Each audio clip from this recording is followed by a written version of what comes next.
ಚಳಿಗಾಲದ ಆ ದಿನ ಜಮ್ಮುವಿನಿಂದ ಶ್ರೀನಗರಕ್ಕೆ ಭಾರತೀಯ ಕೇಂದ್ರ ಮೀಸಲು ಪೊಲೀಸ್ ಪಡೆಯ ಬೃಹತ್ ತುಕಡಿಯೊಂದು ಪ್ರಯಾಣ ಬೆಳೆಸಿತ್ತು.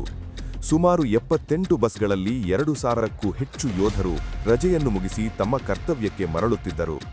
ಅತಿಯಾದ ಮಂಜಿನ ಕಾರಣದಿಂದ ಹೆದ್ದಾರಿಯು 2 ದಿನಗಳಿಂದ ಮುಚ್ಚಲ್ಪಟ್ಟಿತ್ತು.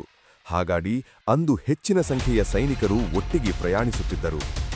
ಯೋಧರ ಬೆಂಗಾವಲು ಪಡೆ ಪುಲ್ವಾಮಾ ಜಿಲ್ಲೆಯ ಅವಂತಿಪೋರಾ ಬಳಿಯ ಲೆತ್ಪೋರಾ ಎಂಬ ಜಾಗಕ್ಕೆ ತಲುಪಿದಾಗ ಸುಮಾರು 3:15 ಸಮಯ.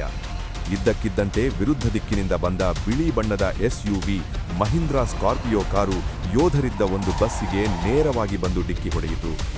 ಆ ಕಾರಿನಲ್ಲಿ ಸರಿಸುಮಾರು 350 ಕೆಜಿಗೂ ಹೆಚ್ಚು ಸುಧಾರಿತ ಸ್ಫೋಟಕಗಳನ್ನು ಅಂದರೆ IED ತುಂಬಿಸಲಾಗಿತ್ತು. ಡಿಕ್ಕಿಯಾದ ಮರುಕ್ಷಣವೇ ಇಡೀ ಪ್ರದೇಶವೇ ನಡುಗುವಂತಹ ಭೀಕರ ಸ್ಫೋಟ ಸಂಭವಿಸಿತು.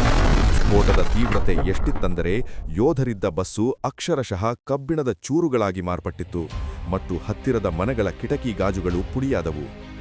ಈ ಆತ್ಮಘಾತಿ ದಾಳಿಯನ್ನು ನಡೆಸಿದ್ದು ಜೈಷ್-ಇ-ಮೊಹಮ್ಮದ್ ಉಗ್ರಗಾಮಿ ಸಂಘಟನೆಯ 22 ವರ್ಷದ ಸ್ಥಳೀಯ ಯುವಕ ಆದಿಲ್ ಅಹ್ಮದ್ ದಾರ್. ದಾಳಿಯ ನಂತರ ಬಿಡುಗಡೆಯಾದ ವಿಡಿಯೋದಲ್ಲಿ ಆತನ ತನ್ನ ಕ್ರೂರ ಸಂಚನ್ನು ಒಪ್ಪಿಕೊಂಡಿದ್ದ. ಪಾಕಿಸ್ತಾನ ಮೂಲದ ಉಗ್ರಗಾಮಿ ಸಂಘಟನೆಗಳು ಈ ದಾಳಿಯ ಹಿಂದೆ ಇದ್ದವು ಎಂಬುದು ತನಿಖೆಯಲ್ಲಿ ಸಾಬೀತಾಯಿತು. ಈ ದಾಳಿಯಲ್ಲಿ 40 ಜನ CRPF ಯೋಧರು ಸ್ಥಳದಲ್ಲೇ ಹುತಾತ್ಮರಾದರು. ದೇಶಾದ್ಯಂತ ಶೋಕದ ಅಲೆ ಹರಡಿತು. ಪ್ರತಿಯೊಬ್ಬ ಭಾರತೀಯನ ಕಣ್ಣಲ್ಲೂ ನೀರಿತ್ತು ಮತ್ತು ಎದೆಯಲ್ಲಿ ಸೇಡಿನ ಕಿಚ್ಚಿತ್ತು. ಮಂಡ್ಯದ ವೀರಪುತ್ರ H. ಗುರು ಸೇರಿದಂತೆ ಕರ್ನಾಟಕದ ಯೋಧರು ಈ ದಾಳಿಯಲ್ಲಿ ಪ್ರಾಣತ್ಯಾಗ ಮಾಡಿದರು. ದಾಳಿ ನಡೆದ ಕೆಲವೇ ದಿನಗಳಲ್ಲಿ ಪ್ರಧಾನಿ ಮೋದಿಯವರು ಸೈನಿಕರ ರಕ್ತ ವ್ಯರ್ಥವಾಗಲು ಬಿಡುವುದಿಲ್ಲ, ಸಮಯ ಮತ್ತು ಸ್ಥಳವನ್ನು ಸೈನ್ಯವೇ ನಿರ್ಧರಿಸಲಿದೆ ಎಂದು ಗುಡುಗಿದರು.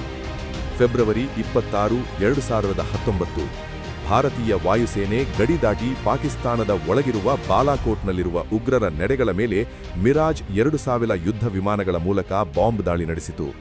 ಸುಮಾರು 300ಕ್ಕೂ ಹೆಚ್ಚು ಉಗ್ರರನ್ನು ಅಲ್ಲಿ ಹತ್ಯೆ ಮಾಡಲಾಯಿತು.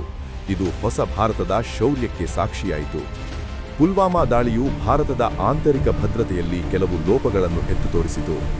ಸೈನ್ಯದ ಚಲನವಲಯದ ವೇಳೆ ನಾಗರಿಕ ವಾಹನಗಳ ಸಂಚಾರಕ್ಕೆ ಕಟ್ಟುನಿಟ್ಟಿನ ನಿಯಮಗಳನ್ನು ಜಾರಿಗೆ ತರಲಾಯಿತು. ಗುಪ್ತಚರ ಇಲಾಖೆಯ ಮಾಹಿತಿಯನ್ನು ಹಂಚಿಕೊಳ್ಳುವ ತಂತ್ರಜ್ಞಾನವನ್ನು ಸುಧಾರಿಸಲಾಯಿತು.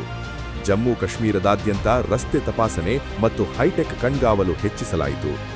ಪುಲ್ವಾಮಾ ದಾಳಿಯಲ್ಲಿ ಹುತಾತ್ಮರಾದ 40 CRPF ಯೋಧರ ಕುಟುಂಬಗಳಿಗೆ ಕೇಂದ್ರ ಸರ್ಕಾರ, ವಿವಿಧ ರಾಜ್ಯ ಸರ್ಕಾರಗಳು ಮತ್ತು ಸಂಘ ಸಂಸ್ಥೆಗಳು ದೊಡ್ಡ ಮಟ್ಟದ ಆರ್ಥಿಕ ಮತ್ತು ಸಾಮಾಜಿಕ ನೆರವನ್ನು ನೀಡಿವೆ. ಈ ಪರಿಹಾರಗಳ ವಿವರ ಇಲ್ಲಿದೆ. ಕೇಂದ್ರ ಸರ್ಕಾರದಿಂದ ಆರ್ಥಿಕ ನೆರವು. X gratia. ಕೇಂದ್ರ ಸರ್ಕಾರವು ಪ್ರತಿ ಹುತಾತ್ಮ ಯೋಧನ ಕುಟುಂಬಕ್ಕೆ ತಲಾ 35 ಲಕ್ಷ ರೂಪಾಯಿಗಳ ಎಕ್ಸ್ ಗ್ರೇಷಿಯಾ ಮೊತ್ತವನ್ನು ನೀಡಿತು. ಭಾರತ್ ಕೆ ವೀರ್. ಗೃಹ ಮಂತ್ರಾಲಯದ ಈ ಅಧಿಕೃತ ಪೋರ್ಟಲ್ ಮೂಲಕ ಸಾರ್ವಜನಿಕರಿಂದ ಕೋಟ್ಯಾಂತರ ರೂಪಾಯಿಗಳು ದೇಣಿಗೆ ಸಂಗ್ರಹವಾಯಿತು. ಪ್ರತಿ ಹುತಾತ್ಮ ಕುಟುಂಬಕ್ಕೆ ಕನಿಷ್ಠ 1 ಕೋಟಿ ರೂಪಾಯಿ ತಲುಪುವಂತೆ ಸರ್ಕಾರ ಕ್ರಮ ಕೈಗೊಂಡಿದೆ.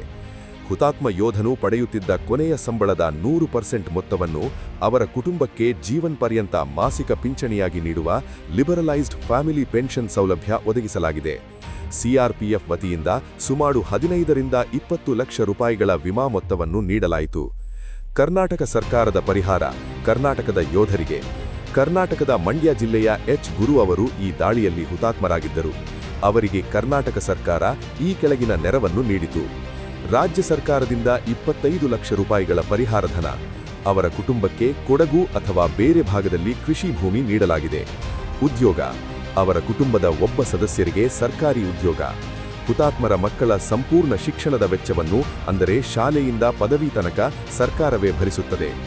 ಅವಲಂಬಿತರಿಗೆ ಆದ್ಯತೆಯ ಮೇರೆಗೆ ಪೆಟ್ರೋಲ್ ಬಂಕ್ ಅಥವಾ ಗ್ಯಾಸ್ ಏಜೆನ್ಸಿ ಹಂಚಿಕೆಯಲ್ಲಿ ಕೋಟಾ ನೀಡಲಾಗುತ್ತದೆ.